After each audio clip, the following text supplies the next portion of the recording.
Hello and welcome to the Animation Essay Podcast. I'm your host, Julia Smuts Louw, and we are back this week with another interview touching on the new feature David from Sunrise Animation in honor of its international release date today. I've seen the movie, guys, and I was blown away. The production design is sumptuous, the songs are great, and David himself, I must say, has very nice eyes. Anyway, moving right along, please do join us for a wide-ranging discussion with former Pixar story artist Nathan Stanton, who earned his stripes on titles including Ratatouille, WALL-E, Finding Nemo, Coco, and other titles you know and love. 5 years ago, he moved along with his family to Cape Town to become the assistant director on David. He told us about the wild ride at Sunrise and shared some fascinating stories about the process at Pixar. Please do enjoy.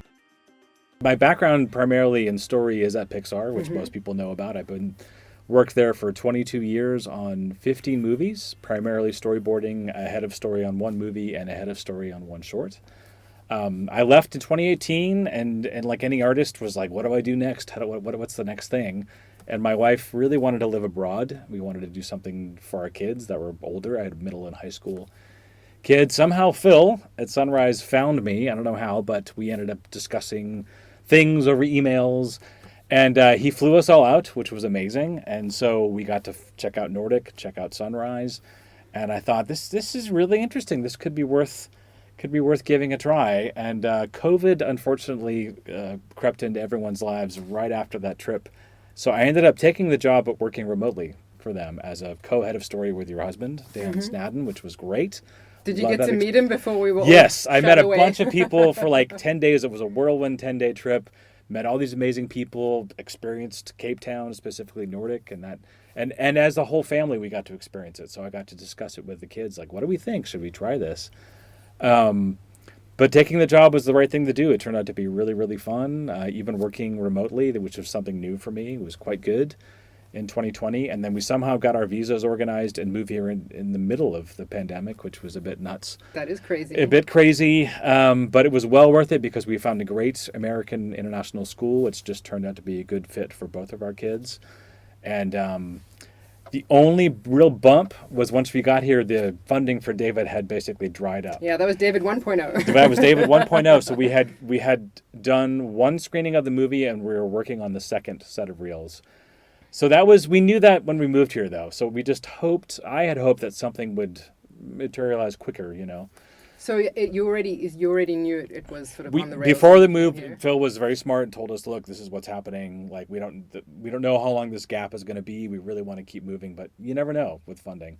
How do you make a decision like that? Well, we had wheels were already in motion. The kids had already been enrolled in school. We said, look, we can do this. We can come here and be here for like 5 or 6 months, and we don't have to work. We could afford to do that. And we said, let's just see how the school goes. That's kind of what drove everything. Was like, if the school works, great. Then we'll potentially stay here and they'll keep going the next year and the next year.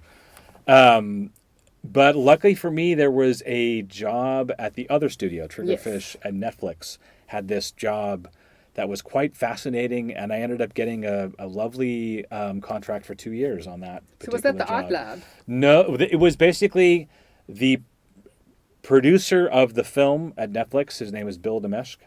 I hope I'm pronouncing that right. Had this really cool idea. They wanted to find somebody to train people on the African continent how to do storyboarding for feature films. And I was quite, I thought that was a really cool idea. And I said, look, I'm available. I've done some teaching and some mentoring. Let's see if we can do this. And then I basically, in conversations with Netflix, said, look, if you're really serious about this, if you want me to train people for 3 months and then take some of them and actually put them on the movie, which was so unique, I said, I don't think you should do that and then just leave them to flail. I think I should stay with them and continue to train them. And so I suggested, why don't I be like a co-head of story with the head of story that's with the team in LA? Luckily, they said, yes, that's a good idea. And so that's how that all sort of materialized. So I did this training. We started with like 22 people, and then we picked 6 of the strongest. And then we actually put them on a movie. It was really, really cool. And I continued to train them as they storyboarded on a movie. Yeah. And is that movie out now? No, unfortunately, it never sort of left the world of development. We did basically get close to getting one screening of the whole movie up. Okay. But during the end of my contract, like the last few months, I could tell something was up because communication slowed down, and I was like, and I've done this enough on enough movies that like when you lose momentum, it's like something is going on, momentum is slowed. And sure enough, I think and my contract ended and they weren't interested. Okay. But lucky for me, right before that contract ended, Phil called me up and said, look, we found other funding. We're going to pick David up again, and would you like to come back as an assistant director? And I couldn't say no. It was a lovely, it was a great opportunity. And for those artists in your lab, they probably went on to... one by one, they said it went on to other things, but I keep in touch with them, and I think it was a very cool thing for all of them. Yeah. I hope. Yeah, I know for many that it was quite helpful, and they have moved on in their career, and some are doing different things. Yeah, I bet. I never got to meet any of them except for crazy. Once at the Comic-Con here. I remember hearing somebody was there, and I remember running down the halls like, I gotta find my guy, like one guy that I've never met. But that whole experience was amazing, and it paid really well, and it kept us here in Cape Town. That was the most important thing. My kids had become sort of set at the school and met friends, and so my wife and I were like, man, if we can get them both through high school, which is we're really close to now, then we're, this is great. And it's good for us. It's been an amazing 5 years. I mean, that's a whole nother conversation, but... Well, it's great that you were on the same page about that. Exactly. But lucky for me, just like this 2 years... Darkest Africa is not a move everybody wants to make. Very true. But once you've been here, you're like, it's no, I mean, Cape Town and Nordic in particular is... Yeah. I mean, it's hard to beat, and the 5 years have gone by fast, and we've loved it, and... but luckily for me, that 2-year stint was just connected right to the next connection to back to Sunrise. So it's been wonderful. Yeah. And that was 2 years ago. I thought we had a dramatic COVID story because Dan and I moved to Notuk for David on the Friday. And on the Monday, lockdown was announced. Oh, so my goodness. We've moved here to be close to the studio. I did not know that. It was hilarious. And I think we went to the beach once. We went to the beach on the Sunday. Monday, lockdown was announced. Oh, my Lord. So we moved here in the middle of all that. Yeah. And then things slowly eased, But I was just so excited when Phil called me, and I was like, yes, I would love to come back. Yes, of course, this opportunity to be an assistant director is huge. But I was just excited to get back onto this movie. Yes. And hopefully we could finish it, which we have. Yeah, and that sort of determination, like I was discussing with Brent as well, I think in animation particularly, that's like 50% of the skill set. It really is. And Phil is tenacious. It's very impressive. It actually reminds me of my early days at Pixar. Really? My experience there was it was so small. It was only like 120 people or so. I was part of this big hiring wave in 1996. But back when it was a scrappy underdog. It was a scrappy underdog. They had only put one movie out, but there was a real energy, and you could see I see similarities with John. Like he was tenacious and knew what he wanted to do and was focused and was a good leader. And with Phil, absolutely the same thing. He's a great leader. Yeah. I imagine their styles are quite different, though. Yeah, absolutely. Yeah, but that same sort of magnetism, that same sort of like, I kind of want to be around this person. I kind of want to work for them and help them get their vision to the screen. That's for me what it is. Yeah. So having been through Pixar, which has some of the most sort of famous, I guess, leadership stories, leadership models, and you would have been exposed to a few of those kind of some very different styles. Yes, different styles, like very divisive but extremely like interesting figures. Yes. What did you take from each of them, and is there anything that you'll take with you into? Yeah, I guess for me, every director you work with is very different. That's what I thought was so amazing about that studio is that. Even though I was employed by a Pixar, every movie I worked on was radically different, and it was run very differently, depending on who the producer was, or the director, or the story team. It just goes to show you, like, good and bad. Like, every experience can be a little different, but what was amazing about that studio is that we had the money. You never had to worry about funding. Yeah, it was all about creative leadership and can we make this movie as good as it can be, whatever movie that was.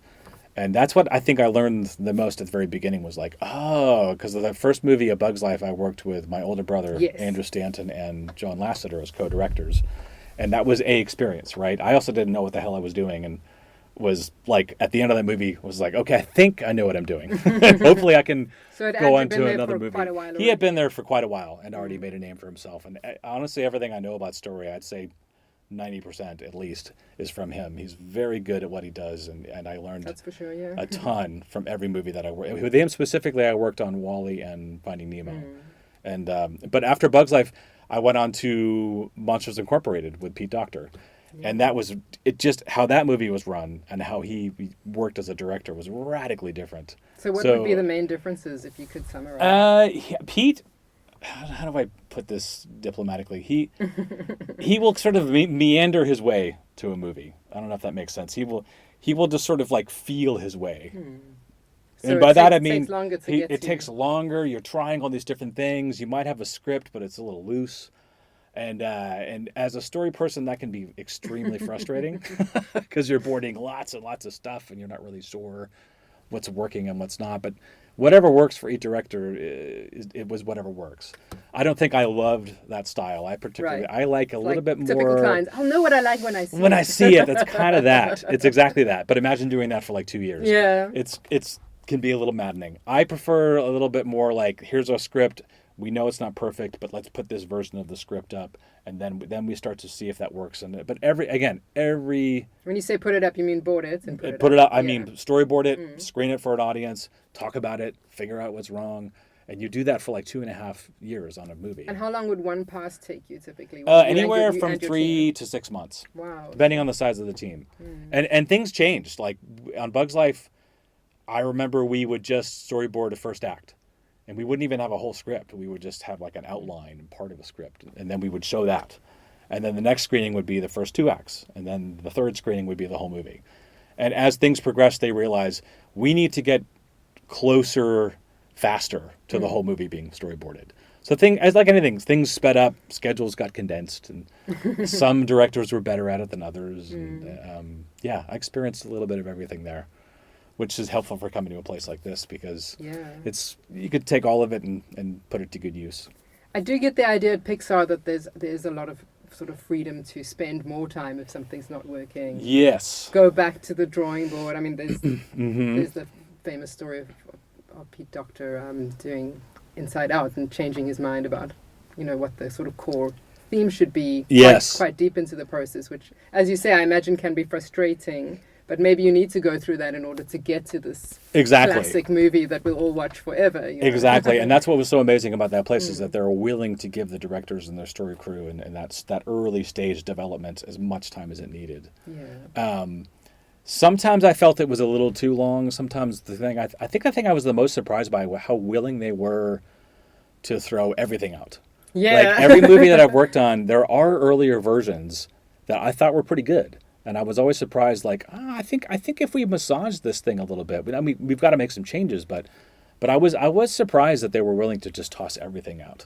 Like Coco in particular had a couple of different versions that I thought and ideas that I thought were really strong. That they just were like, no, we need to keep moving, and they would set things aside.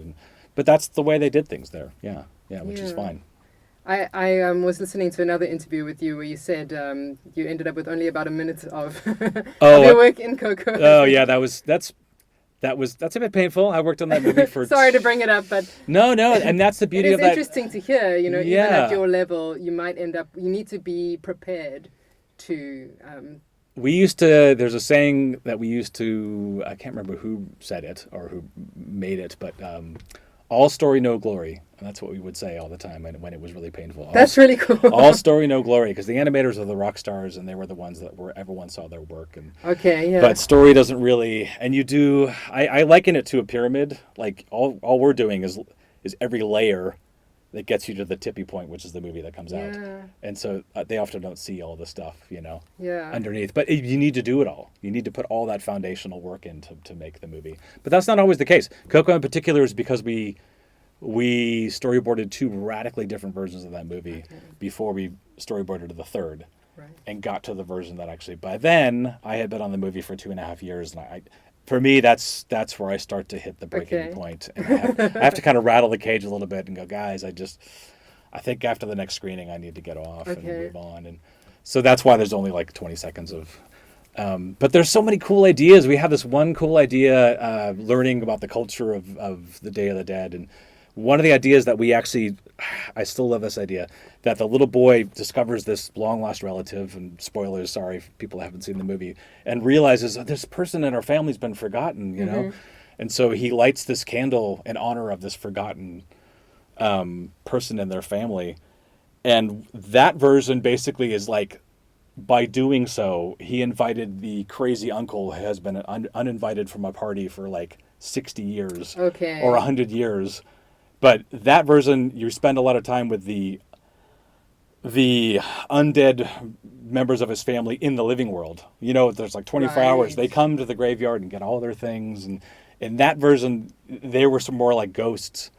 And then the crazy uncle comes kicking the door down and someone's finally invited me to the party. And we love that version because it's kind of crazy, right? It's like this boy. It's like the opposite of what you've got where he goes to. Exactly. Yeah. And that's I guess ultimately. You got to choose a lane. Yeah. Well, we ended up tying ourselves into a pretzel trying to make that version work to get him back down to the land of the dead. And I think we ultimately had to abandon it to get him to. But I always love this idea that this earnest thing this boy does for the right reasons somehow lets this insane uncle that nobody wants anything to do with. And so we love this idea of the undead family guy. I didn't invite him. Did you invite him? I didn't invite him. And then he comes in and he's like stealing people's foods and drinking all the bottles of tequila. See, I told you guys I was going to come to this party. And we love that idea. So it still rattles in my head. So like every movie, there's kind of a story like that there's a different version. Well, at least then maybe it'll live on in something. Yeah, I get to use some of these things in talks. I can show different versions and things. And I like that one quote from Creativity Inc. I'd read it a long time ago, but I wrote down a couple because they were so good. But you are not your idea, and if you identify too closely with your ideas, you will take offense when they are challenged. So Ed Catmull, of course. But yeah. That seems to be like a running theme in that book, and I guess of the culture there that you have to. You have to be willing to separate yourself from your ideas. Separate yourself. Here's the weird thing, though, that I learned in story was, and it happens here. You come up with these ideas, and you all collectively go, "Yeah, I think that's a really cool idea. I think this is going to work." And then you're storyboarding the movie, and you're like, "Yes, okay, we're watching these scenes. It seems to be playing well. I think this is really cool." And then you put the movie together and you screen it, and then it kind of falls flat.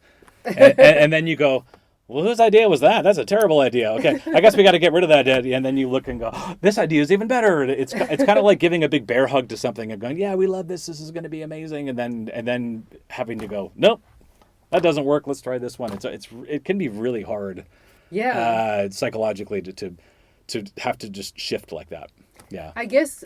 Also, in a studio like Sunrise, where I know that there's an emphasis in the culture on positivity and on, supporting each other. It's something I'm curious about because I know at Pixar there's the radical candor culture, which is probably like quite different. I mean, it's just a little different. I'm not a religious guy, and so that was something I had to tell Phil right away. I'm like, look, I'm not, but to Phil, that doesn't matter. He's just like, I want people that know what they're doing and that are passionate about their projects.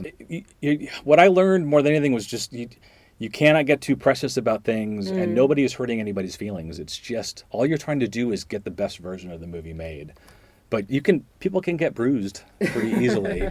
And I did see a lot of people that would sort of come and go because they just weren't not willing, but they weren't able to work in that environment that is so like, it's a bit bruising in story. You're doing all this work and it's constantly tossed or constantly scrutinized. And, that took me a while to get used to. It's hard. Yeah.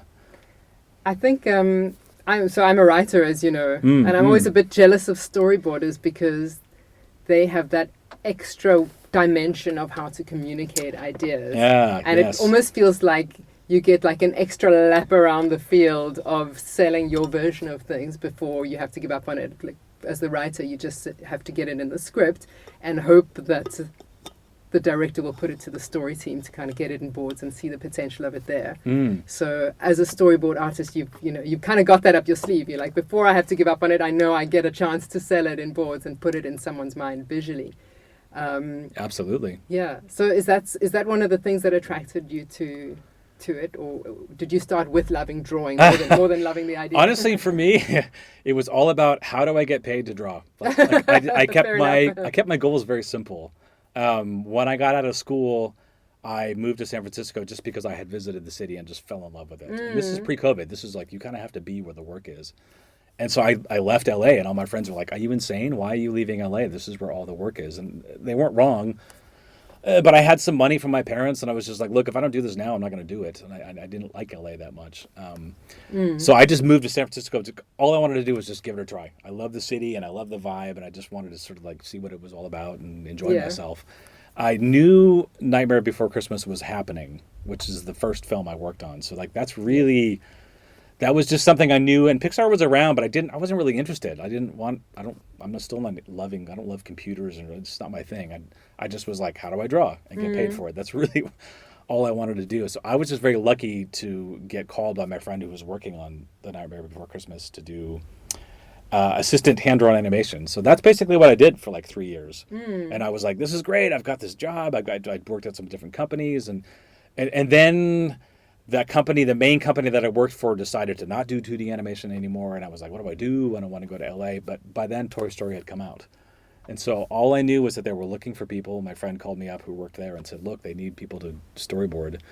And I was like, okay, I've done enough. I've worked for about 3 years. I think I've got enough experience that I could probably apply. And they can, and I knew what storyboarding was, but I had never done it. So honestly, that's what it was. So you'd never done it, but... Oh, at school, little bits here and there. So I just happened to be hired by a company that was small enough that they were willing to train people. So that's really what it was just, how do I stay in San Francisco? How do I still make movies? And I got hired. And Nightmare was happening there because Tim Burton also didn't like LA or something. Yes, I think that's why that production was happening there. So honestly, it wasn't that. It wasn't what I learned as I storyboarded on one movie and then 2 movies and 3 movies. What I started to learn was how connected it was to story. Like that was not, I was woefully underprepared. I didn't realize storyboarding was part of the story writing process. I didn't realize that. Oh, really? So not like, really. Oh, this is my job now. No, I didn't realize that. And I was, again, woefully underprepared and was lucky to still be employed at the end of that movie. I could board really well, but I didn't know story very well. Oh, that's interesting. So that's where working with directors that are you're sort of learning on the job. And so after 20 years, I started to become really interested in it and want to do more storytelling. Like that's the love of story became from the 22 years of working there. Oh, yeah. Okay. Yeah. I think of you as like a classic cinephile. Oh, absolutely. Yeah. I love movies and watch movies all my life, but it doesn't mean. And you do those great talks about score and poster designs. Yeah. So all of that came from the 22 years of being there and working. Every director I worked with taught me something or made me more aware of something that I wasn't aware of, or maybe look at something a little differently. I grew up seeing movies. I had a father that loved movies. And so luckily that was sort of like this backbone that was there. Okay. But it doesn't mean that I know story. I just remember the first, what you do is you storyboard the whole movie. You play it in a movie theater. You have an audience, hopefully of fresh eyes watching this. I'm also big into fresh eyes. Yes, and then you sit with your team and your story person, and the director, and ideally the heads of the studio. That would be John. And then you for a week you break the movie down, talk about what's working, what's not working. And that's the part that I was just like, what? I just was totally unprepared for what that meant for a story person and how you were supposed to be a part of that.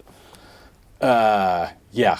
And on which movie would you say you suddenly started finding your feet and going I can feed into story now proper? I think by the end of Monsters, and then certainly by my third movie, which was Finding Nemo, I felt and now I know what I'm doing, and now I feel comfortable speaking up in story meetings, and yeah, I think that's where I really felt solid.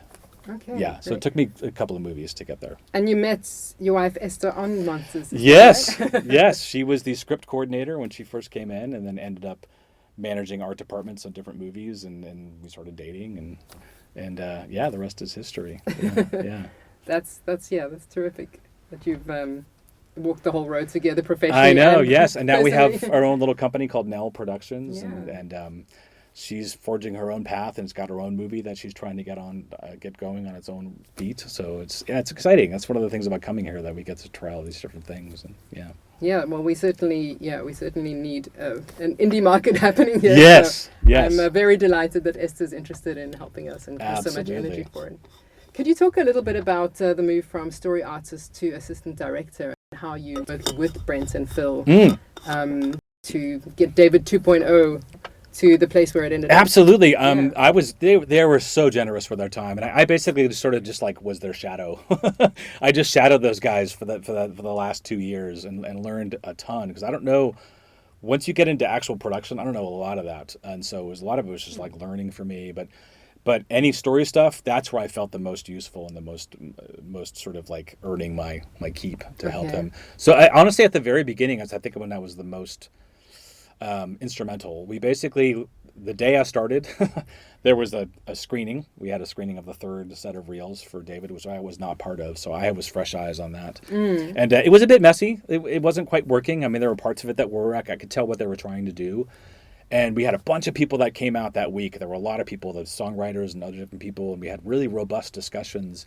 And it became clear that after talking about certain ideas and certain things that they hadn't watched the second set of reels that we had made 2 years before when everything sort of shut down. Okay. Which totally makes sense. They just wanted to, I get that. Okay. But all the ideas that everyone was talking about that started to sort of, this is what happens. You talk and ideas start to form and you go, okay, I think this is what needs to happen.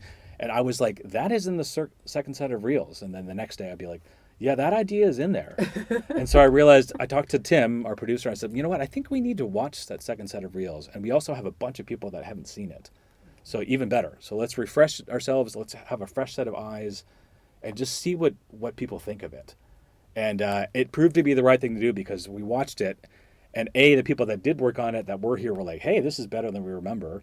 Okay. And then the fresh eyes were like, this is really good. And it's actually a bit stronger than the third set of reels. Not that they were bad. You know what I mean? Again, the fresh set of eyes was very helpful. So that, I think, was really instrumental in us going, okay. So I sat with the editor for like a week, and I said, what we need to do is look at this. That would have been Tom Scott. He was great. Yeah. And so Phil was also, and Bert were like, look, yeah, you guys go ahead and do this. We're going to work on other stuff. We basically took parts of the second set of reels and parts of the third set of reels and sort of Frankensteined it together. And then any gaps where we had these new ideas, we would just put a slide with text.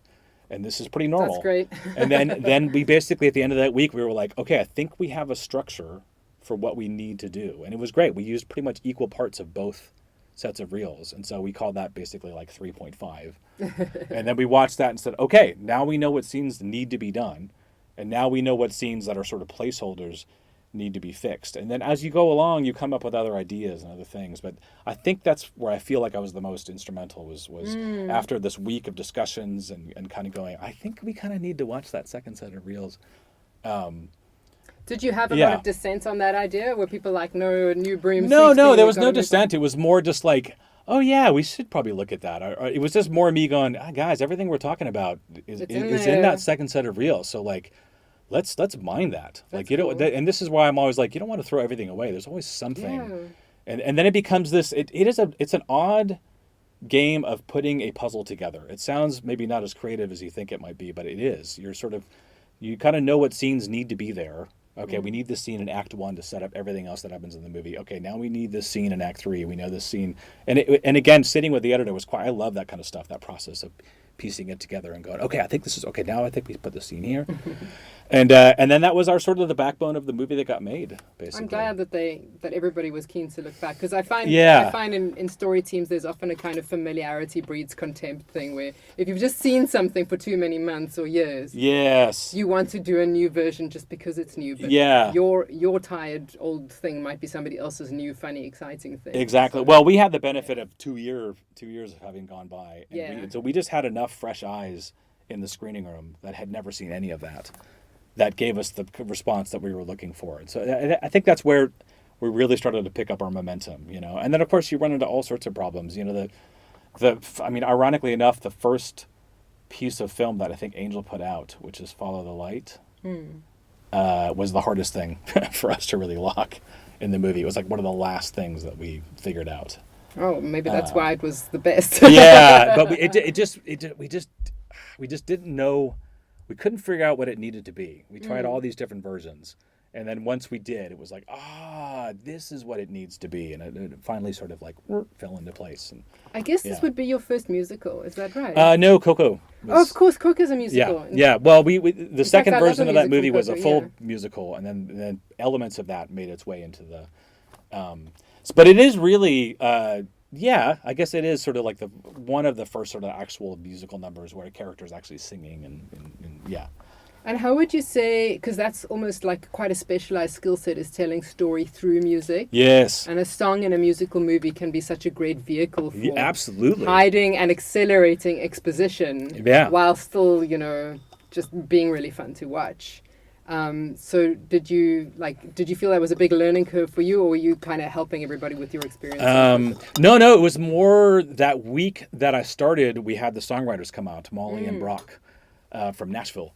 And they were amazing. So like having them in the room and just hearing them, how they talk about story and how they sort of ingest it and then put it back out. And this is how we would interpret it as a song.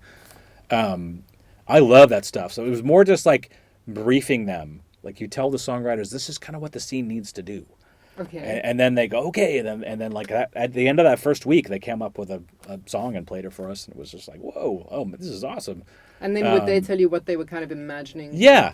Yeah, they would, of course, anybody's going to sort of interpret it their own way and give you ideas. And it's a lot of iteration, right? They give you a version of the song and you listen to it and go, okay, overall, amazing. But the lyrics need to do A, B, and C. Can you go back and change it? Same thing with storyboarding.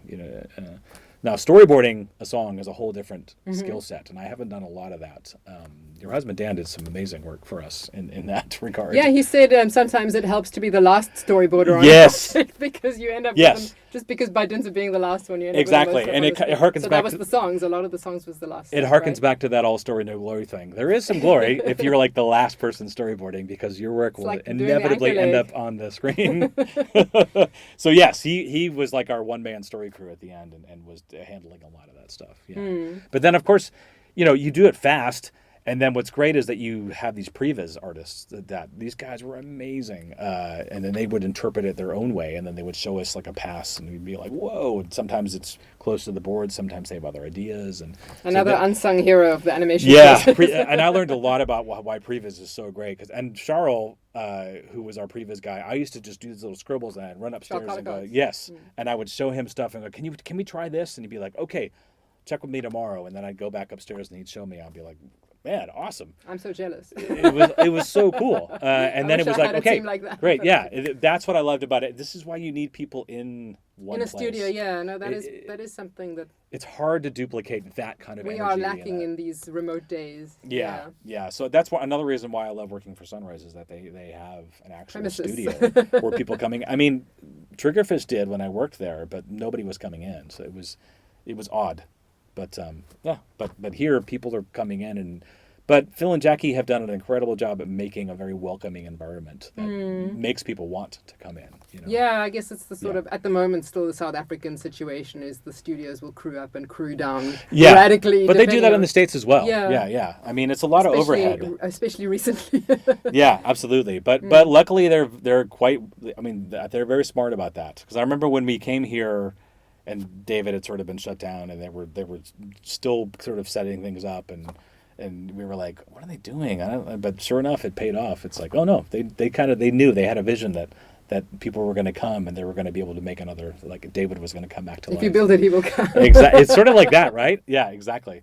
But that for me, that's a big thing. I need to be able to come into a studio and work closely with people, and you can just get a lot done in a day. Yeah. Yeah. And so what kind of projects would you like to work on next? I know you've got your own feature that you're developing. I heard you're also developing a short. I've got a short that I pitched Phil that I think he brings it up every now and then. I'd love to make. I mean, that's the irony I think of me working in a place like this. Like my real love is like extreme horror and dark science fiction. That's right. I remember that about. I mean, my bucket list is to work on something like that. I have a couple of ideas. Again, working here has been wonderful. I've gotten all these great opportunities. One of which was to help Phil develop a film and actually write the script for it, which was a huge opportunity. I've never done that before. So, I have so much respect for anybody that writes because now that I've done it just once, I'm like, but I want to do more of it. So I'd like to do some more writing. But yeah, I would love to make a horror movie. I'd love to make a science fiction film or something. That's really what in my heart of hearts, that I would like to do. I do remember you telling a story about putting that horrific doll from, was it Babadook? Oh, the Babadook, yeah. In your son's room. The book. Was it the book? The book. We read the book together, yeah. I was like, yeah, this guy really likes horror. Your children are just like vessels to be freaked out. I love it. I do love extreme horror like that. And I know I won't do it here, but maybe somewhere else I'll do it. Well, I mean, it's a frequent first film because it can be done cheaply. Exactly. Yeah. So I have a couple of shorts that I know I can. It's like I know I can storyboard. So I can storyboard my own thing and just put it on the shelf and maybe be able to make it some other time.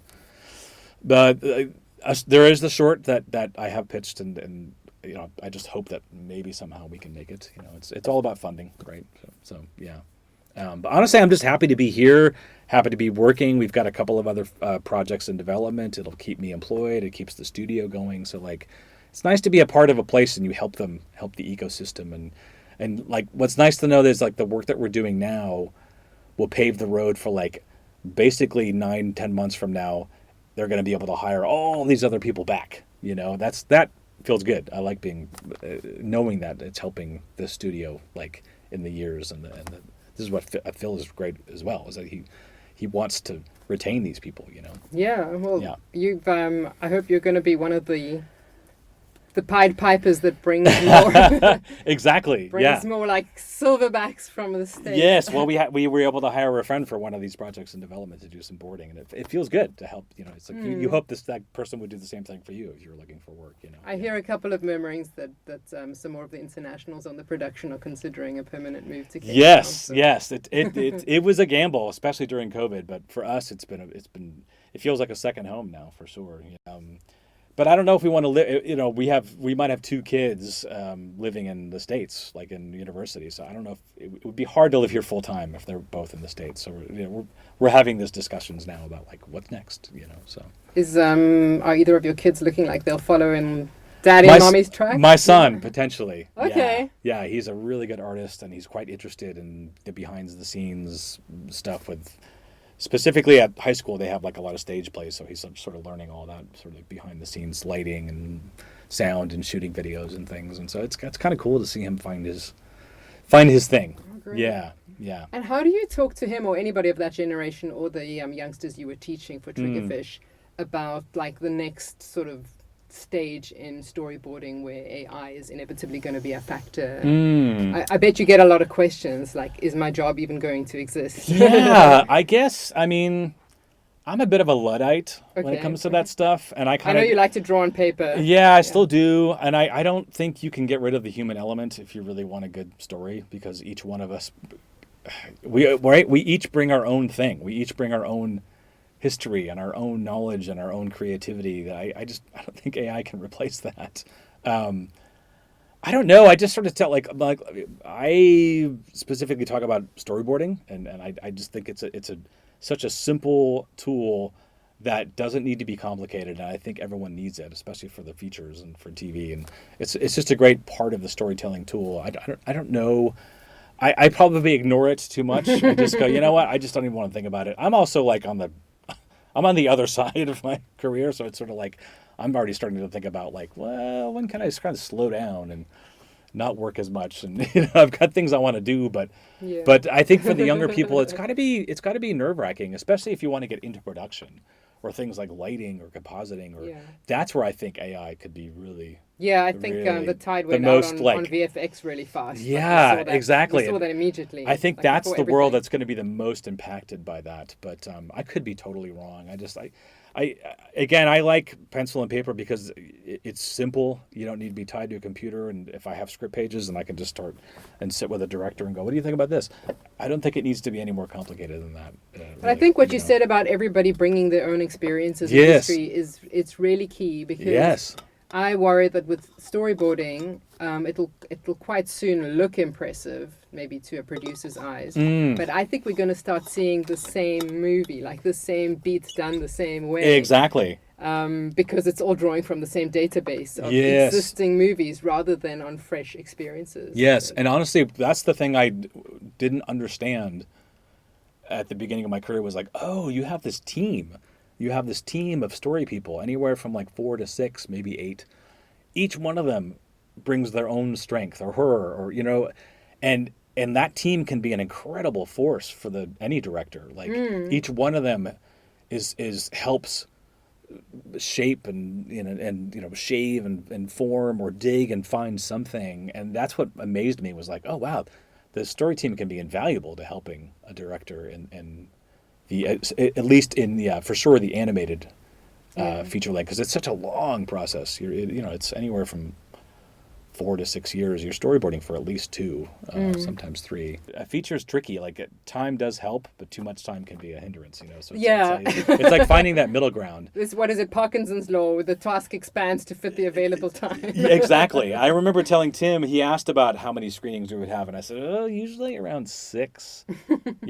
Before we really locked the movie, and sure enough, that's kind of where David ended up getting to, and he was like, "Oh my God, you're right." I'm like, "Yeah, that's like realistically, it's kind of what it takes."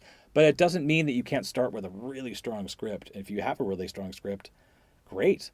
It still might go through its paces, but make your mistakes early. Like the earlier you make the mistakes, the cheaper. We do a lot of story development before the script writing. That's what I find is also incredibly helpful. Yeah.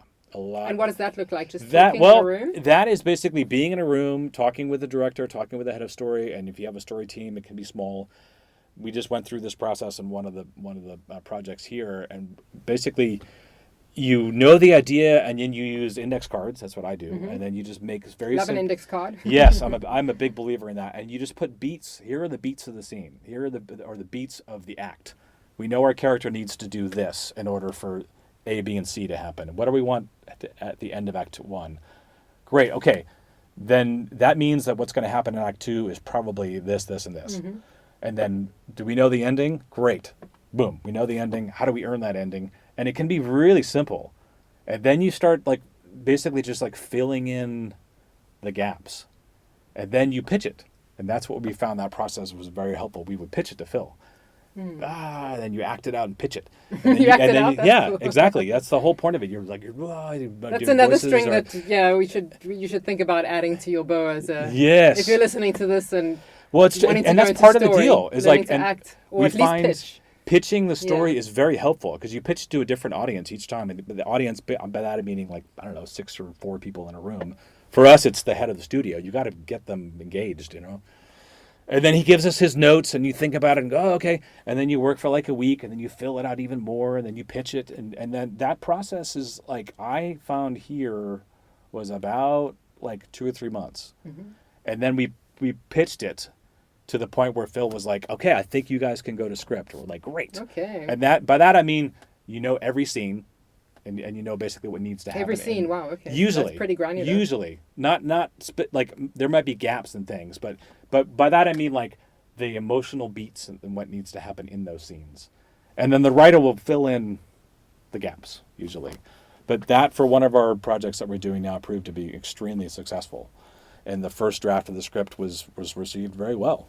But I think it was because we had spent 2 or 3 months really developing it and pitching it, getting notes, working at it, pitching it, getting more notes. Okay. And every time you pitched it, it gets a little more filled out. Yeah. Yeah. And also, I think involving all the key sort of, decision makers or stakeholders early on. That can be really useful. And I know that was helpful. I think it's really helpful. Because I think you just you get them on board with, and you also get a sense of what they like, what they don't like, what works for them, what's important to them. That's the thing that with every director. I love to tell this story because I worked on Finding Nemo, and one of the things that we would do early, if you get onto a film early, is watching development movies. We would watch we would watch movies for development, to get inspired. Inspiration, yeah. And so we watched this movie called October Sky. I don't know if you've ever seen this. It's it has a very hopeful tone with the young Jake Gyllenhaal, and it's based on a true story about the guys that created actual rockets for NASA.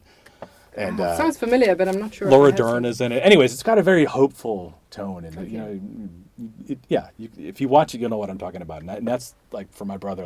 He's like, I like the tone of this. I want to just retain the tone, and tone is a big thing, right? Yeah. So finished that movie, and then I got onto Ratatouille, and I worked with Jan Pinkava, who's an amazing, amazing artist. Very different though, radically different guy. And we watched. I remember he was like, "We're gonna watch this movie called October Sky," and I was like, "Oh, cool. We watched that for the last movie."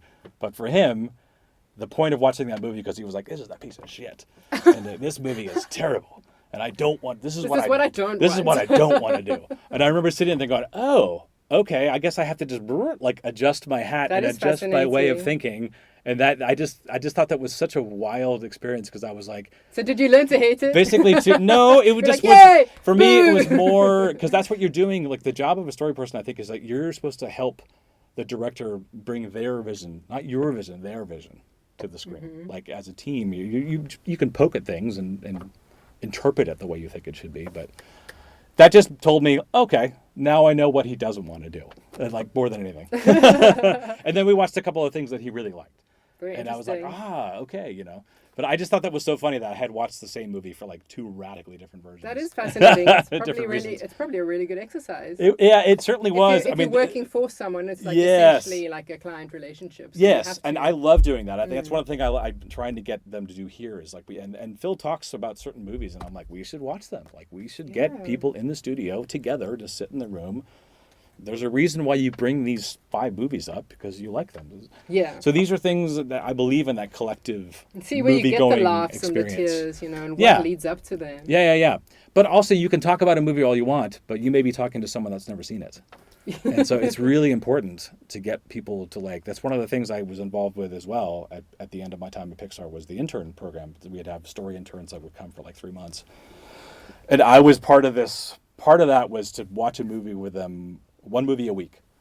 So we did 12 movies because it was like a 3-month program. And so the goal was to get them to watch movies that they would never see or important movies that they should see. And so it's important because we're making movies. Like if you don't watch enough movies, you're not really going to understand what works and what doesn't work. And yeah. Well, I'm pleased to tell you that one of my references for the feature I'm working on now was Finding Nemo. Oh, that's watched that a bunch of times. I've also got a father-son story, so I watched it a bunch. Yeah, I've got a...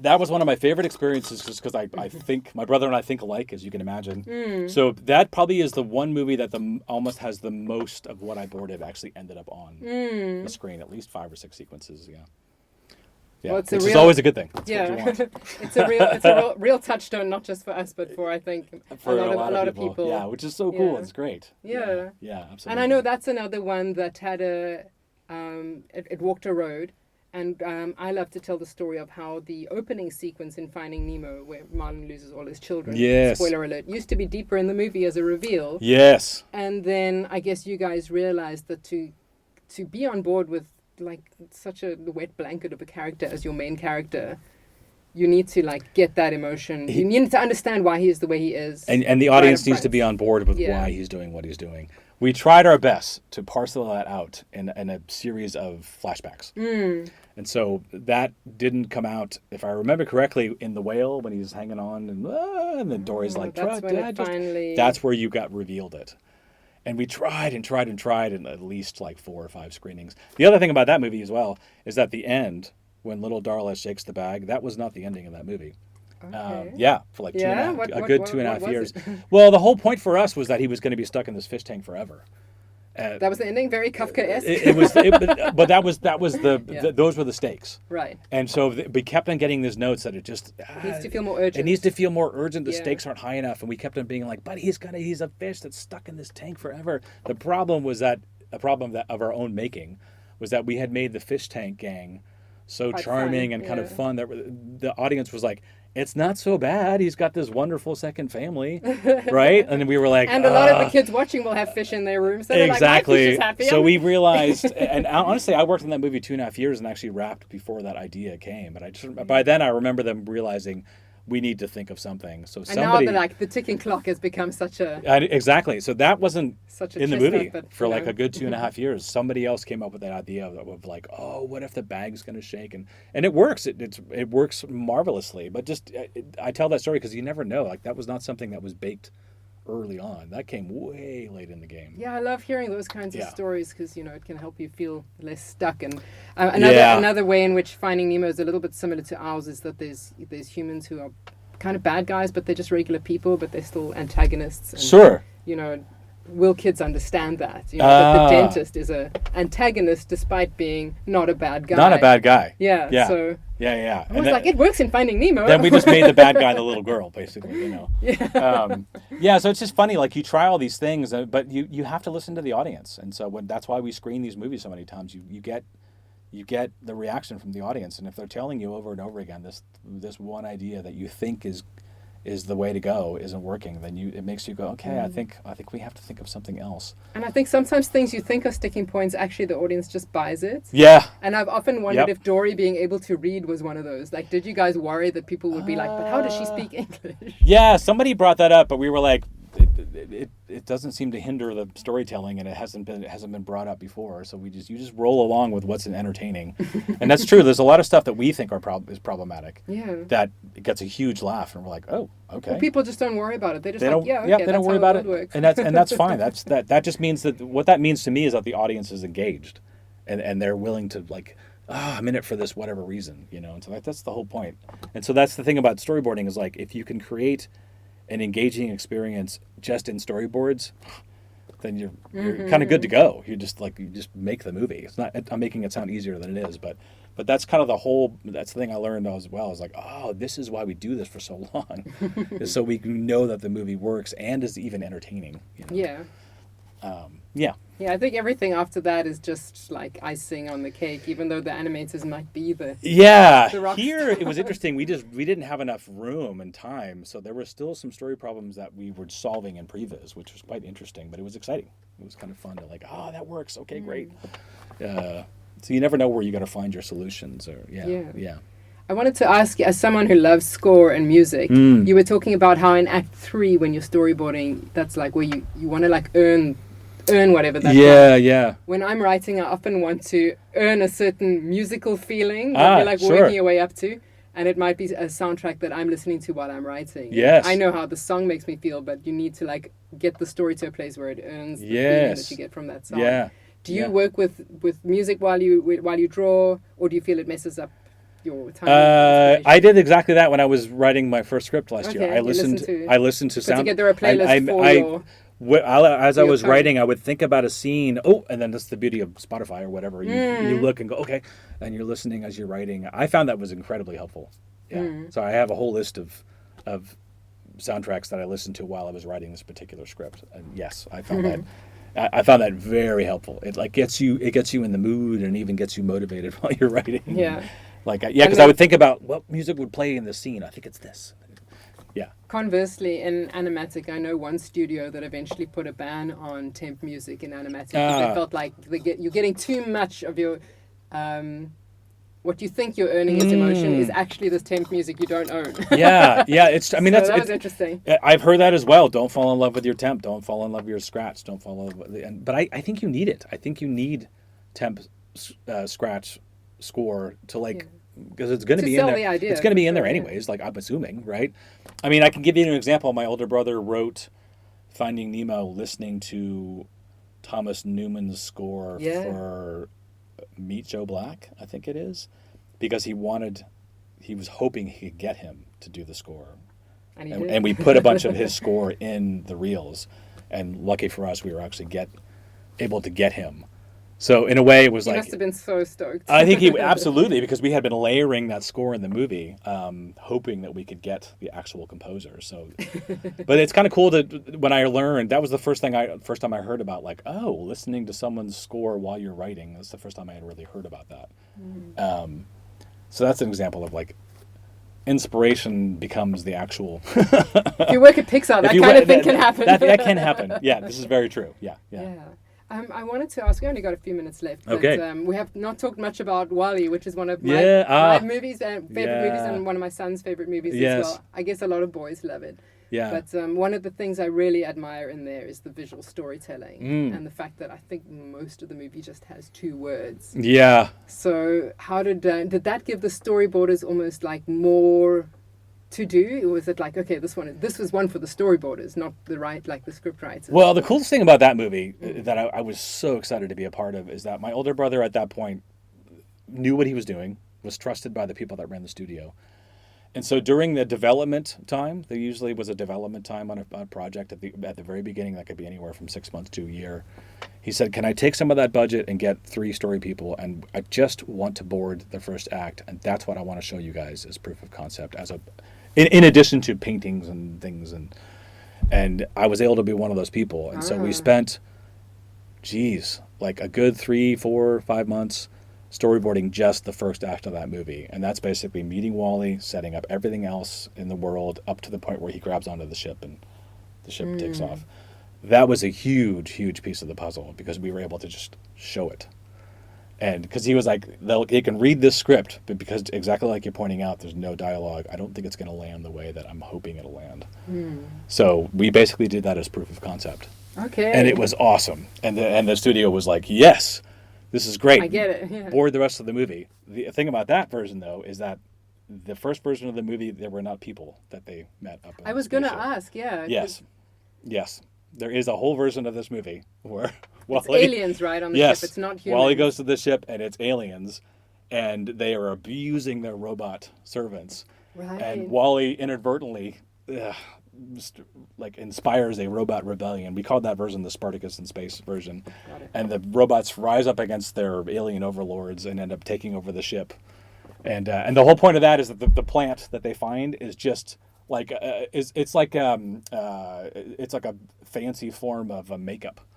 And all the aliens are like, it makes them look young, and so like, we're gonna go back to Earth and like pulverize and we like looked at IKEA catalogs and just made up a gobbledygook language, and it had them blah, blah, blah, blah, the aliens are just speaking this weird. We had so much fun with that version of the movie, but it was so kooky and so weird, and it basically overshadowed the love story of Wall-E and Eve. So that's the basic simple story, is that once we screened it, it's funny as hell.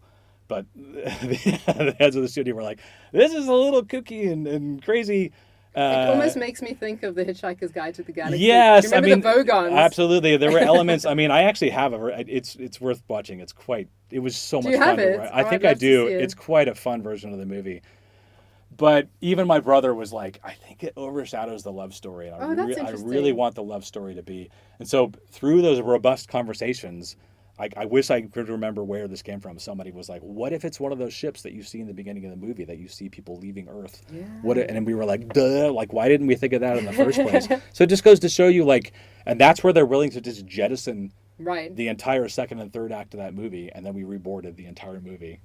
Still using that first act with some minor tweaks. It's an interesting twist on what I had heard about that. I mean, the alien version was just that they felt that audiences wouldn't be able to relate to a story that had no people in it, where we're really just rooting for robots, and then there's aliens and there's no humans for you to latch onto. That might have been part of it. I just remember it was kooky and weird and crazy and like super fun. We had these aliens just like beating the crap out of these robots and breaking them and just doing, just bad.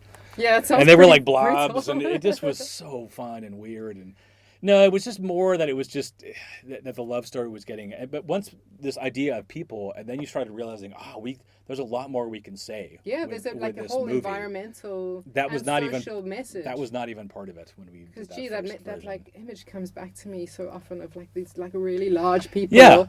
That are just locked into their devices. Exactly. Although I fear to say that the truth is we don't even speak. We just like exactly. scroll with our phones. So like it just goes to show you like that wasn't even really part of the general idea. It was just like, let's do this crazy weird version. But it's a stronger idea that it's people, right? As you see in the movie, it works really well. Yeah. Quick one, we got 3 minutes left. Yes. Since you've mentioned these like important seminal movies that people should see. Yes. Tough question, although maybe you've got it ready, but what is your top 5 that people should see if they want to go into storyboarding? Oh, you mean of like my favorite movies or just top 5? I mean, top 5 movies to see if you are thinking like. Okay, I'm going to give you the list. I basically, when I was working on A Bug's Life, the directors would consistently, it's like this scene in this movie, and I'd have to go, oh yeah, I know that scene, and then I'd go back to my office and write it down.